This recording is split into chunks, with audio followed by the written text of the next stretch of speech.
Tell me a little bit about it. The exposition of the second sonata of Bernhard Romberg. Romberg sonata. I see. And how long have you been working on it? Like 4 months. 4 months. Wow. So you must know it pretty well. I bet you have a lot to teach me about it, actually. Okay, can you describe the character of this movement, actually? Musical character. What do you imagine when you play it? Well, the first part is like very like majestic.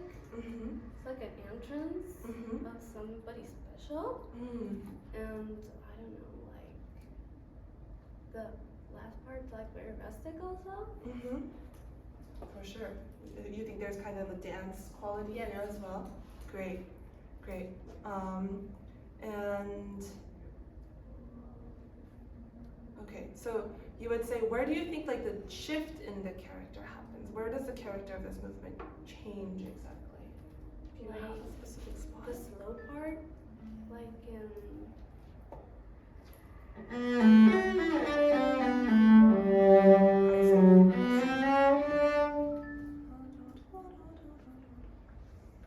I see. Okay.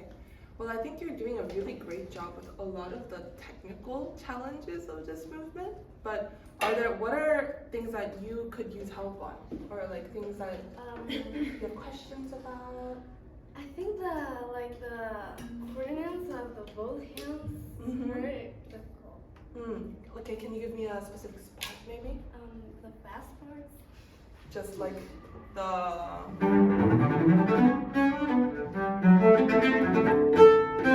like that type of stuff? Okay. And that the part like that.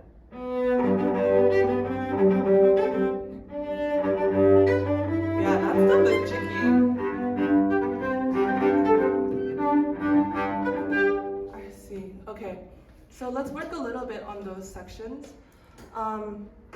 One thing I would like to start with actually, let's start with those. Let's start with some practice tips, and then let's go back to the beginning and talk a little bit about the character of the movement. Does that sound good? Yes. One thing I do notice is also that your bow arm tends to stay very high. I wonder if this is something I'm going to be saying a lot. But can you try? Because I think, I'm also not like a huge guy, with lots of power and weight, and like I know there are always going to be people who are stronger than me who are playing the cello. So I think it's all that more important to actually be able to use your natural weight, because you have quite a lot of natural weight in the arms. It's just a matter of figuring out how to use all the way from the shoulder, all of this weight from here in the back, all the way down. And so, can we try this scale?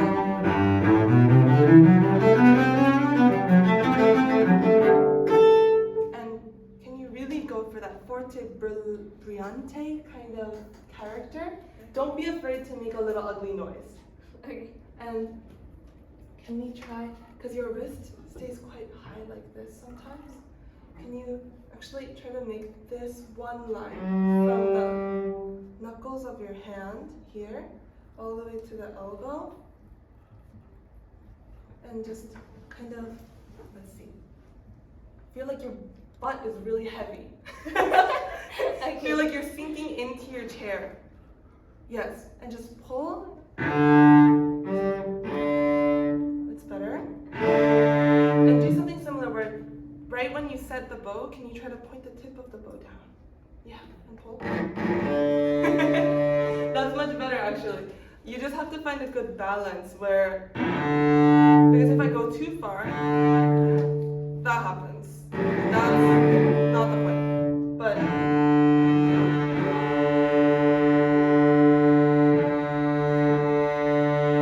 that's much better. So can we try that forte brillante scale?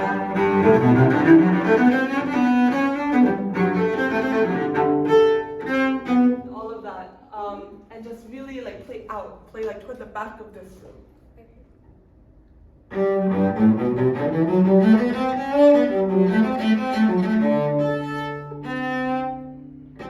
Yeah, and don't shy away from the accent.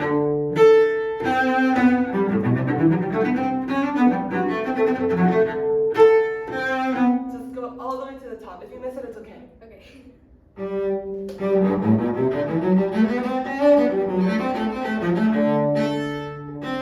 Great. And can we try what we did earlier again?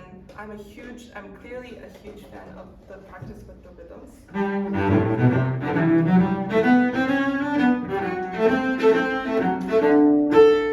we try it together? One and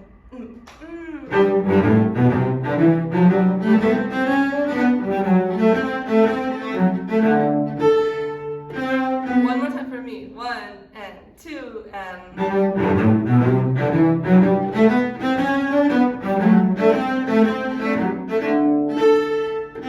And then try the opposite now. Bottom. 1 and 2 and.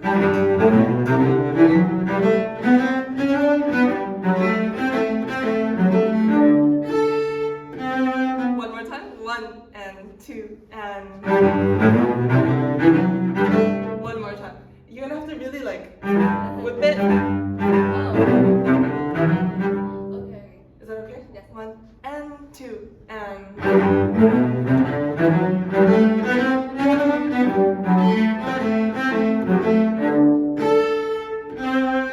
That's better. I would love if you have like a couple minutes every day to just do that type of practice. I promise it'll help so much. But let's try it now a little bit under tempo, a little bit slower, and we're gonna try to build up this passage to find that brillante kind of character. So same tempo, but with the written rhythm. Ba da da da da da da da. 1 and 2 and.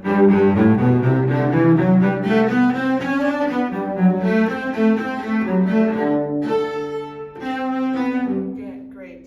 And for this type of really extreme dynamic change, because we go from forte and then.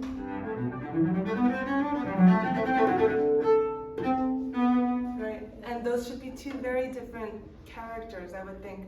Brillante, and then what would you call the piano version? Like opaque? Opaque, interesting. Opaque in what type of way? Like more like I don't know, like maybe not so like brillante is like not so distinctly the note, and the piano part maybe it's like you hear all the notes well. More clear, I see.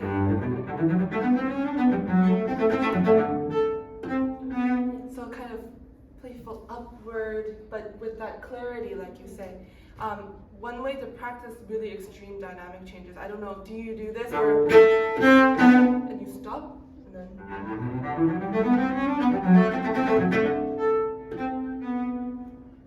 can you try once? We'll do the forte. Do it all forte, brillante, big character all the way to the harmonic. Don't be scared. And then we're gonna get to the beat. We're gonna stop and then start. Can we try that together? Yes. So we'll go 1 and 2 and.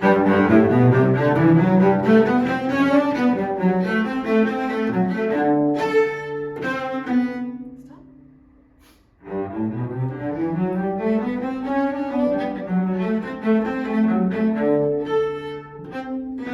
Great. So that's the type of practice I would do, and eventually, hopefully, you get it. Where you can kind of have that immediate difference. It's like you hit a wall, and all of a sudden there's a different voice. And like that's what can be really kind of magical about presenting music like this. Can you show me measure 74? I don't know if I can do this with you. Okay.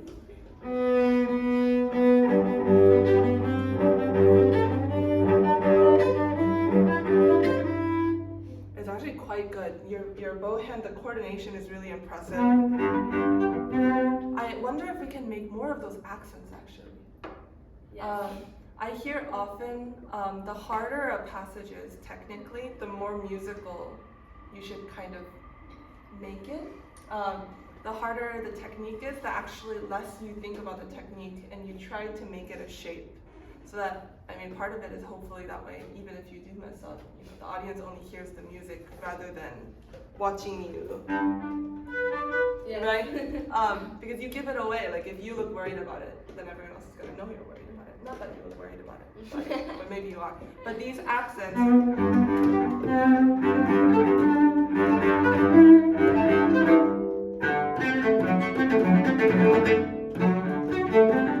Yeah, all of this, I would try to focus on. Can we do something similar where every accent you kind of stop?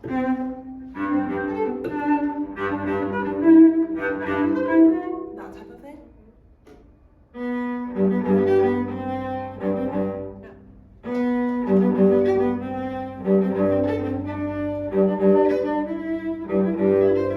Great. And it's the same pattern in the bow, but how do you feel like the music changes in those two measures? It's getting it's a crescendo. Uh-huh. Can you do it with a crescendo?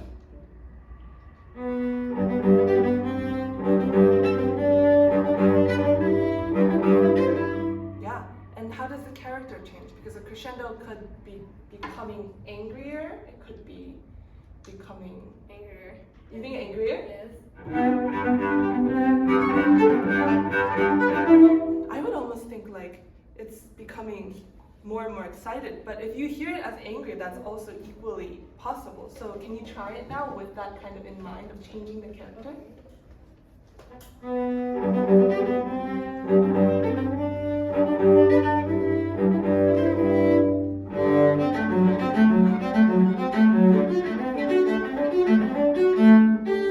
That part, I think, is angrier. This.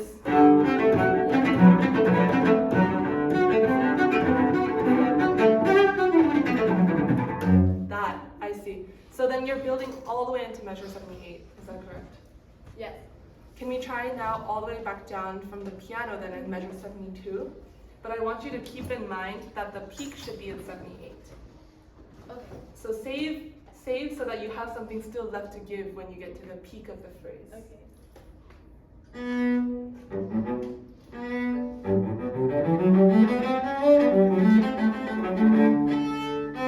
Go. Go. Can we try one more time actually? Yeah. And when you get to 74, I know it's not written. What happens if you drop the dynamic a little bit?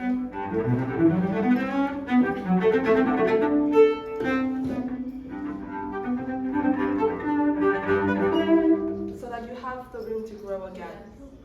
One more time from 72.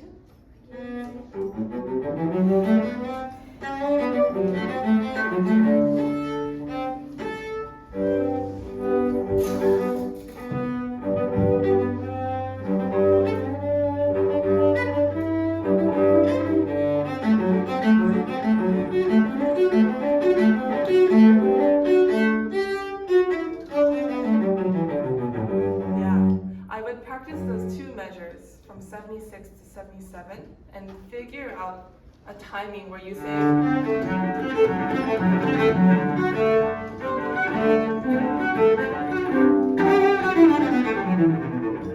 so you can go all the way to this.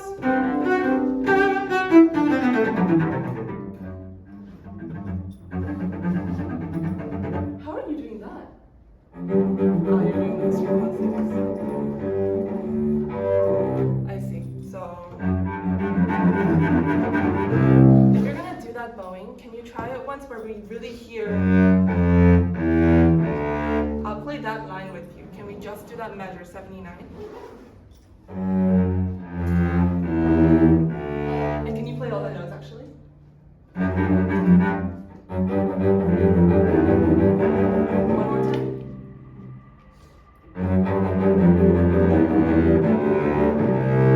And you want to be able to hear that motion. So can you try to give it, or I guess if you're doing, is what you're doing, right? Yes. Just feel that line in on the C string going down because the G stays the same. Yes. Great. And that's another point where I would really practice that hair hairpin going all the way up into this forte level at number 2. Okay. Okay. Can we go back actually to the very opening of the piece for like maybe the last 10 minutes? Can you play me just the opening from measure 1 to measure 8? Okay.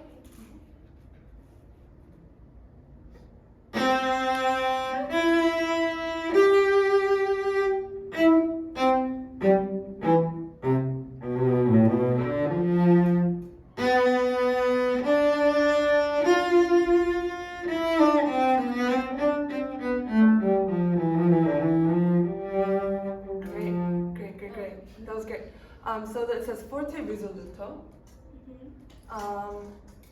What character would you assign to this very opening? Very loud and like majestic. That's what Majestic.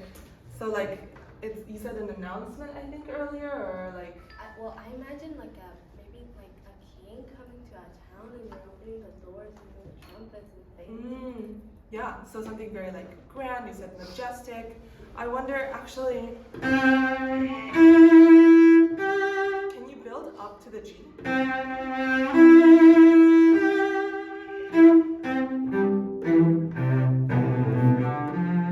And make the first 4 bars just one long phrase. But try shaping to whatever the highest note is. Okay. Try shaping the phrases upward.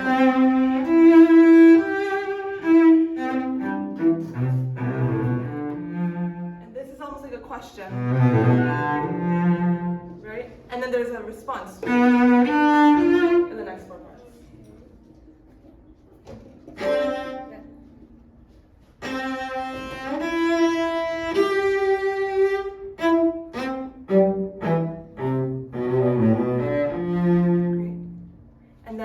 Response. The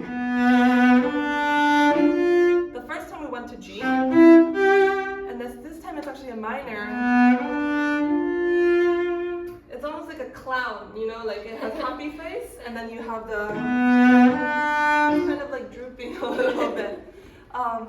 Can you try now the next 4 bars? So starting in measure 4.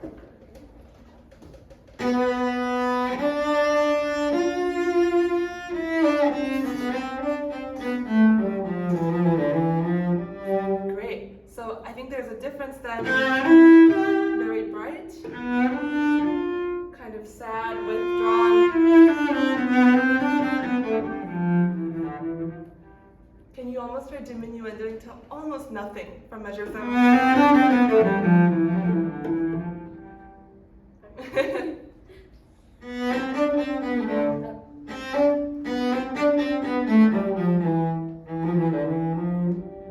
Right, and then from that nothing comes piano mais espressivo, so soft but very expressive.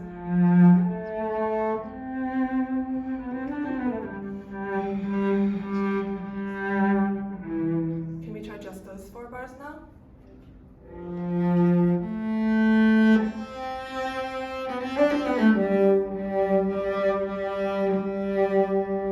Beautiful, and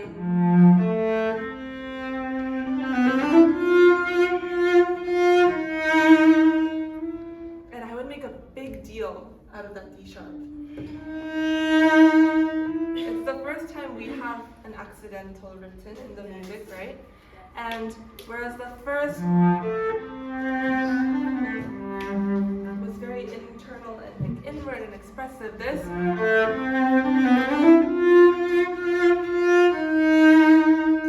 is kind of emerging again. Can we try from measure 9? Piano mais.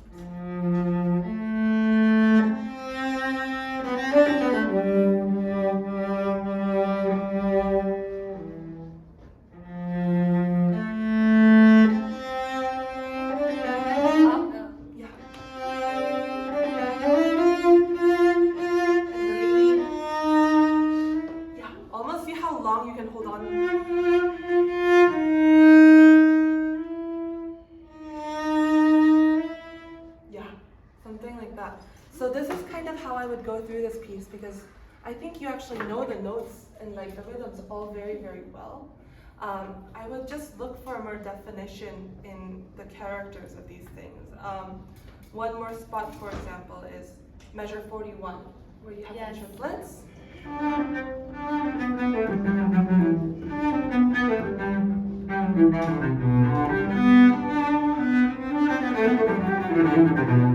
This, I would make a big deal of the triplets versus the 16th notes. Yes. So can I hear 41 and then skip measure 42? Let's just hear 41 and then 43. Okay.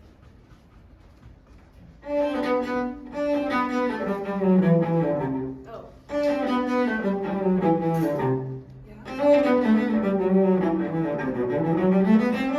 Yeah, and how different can you make the leggero triplets that feel almost lazy? And then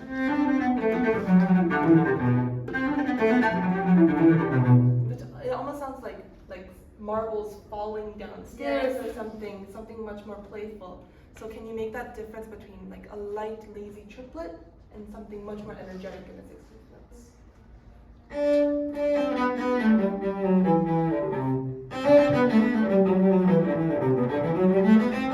Yeah, and can you challenge yourself to be more extroverted in your playing?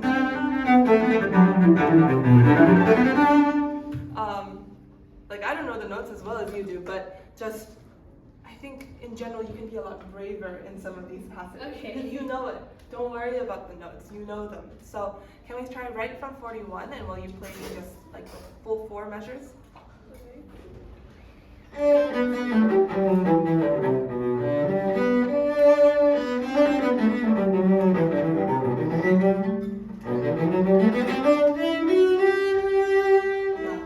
Yeah, exactly.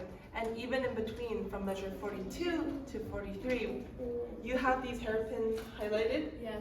And right now you almost fall away a little bit and you become a little shy in between the bars, but